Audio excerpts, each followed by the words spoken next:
1,527.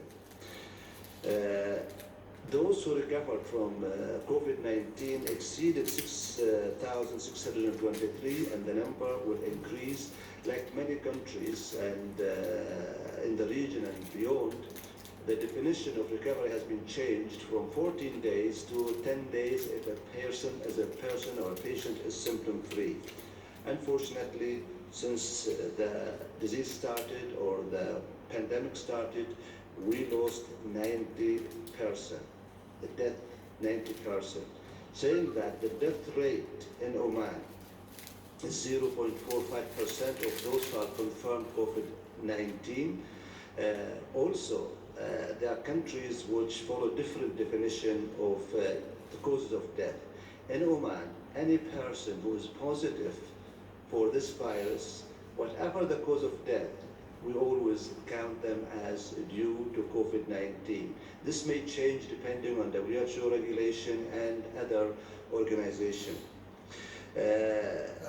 Those who recovered, I've mentioned that already.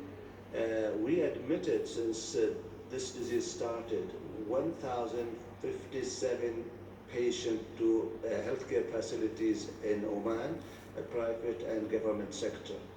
And unfortunately, we have about 99 patients in our critical care units, and the stay in the critical care units exceeds 2 weeks.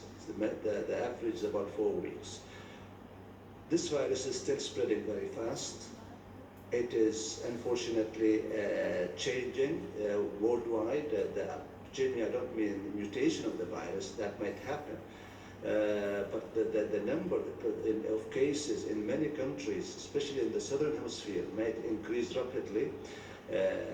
In our region, in Oman and the GCC, the numbers are fluctuating, and unfortunately it will continue to fluctuate. The only way to reduce the numbers, the only ways are what is known to all of you: physical distance, wearing the mask, hand wash regularly, and last week I've mentioned that social gathering or visiting is allowed, but with conditions.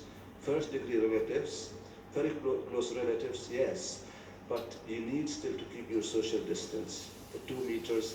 You need to wear the mask. You have to assume that everyone is carrying this virus until proven otherwise.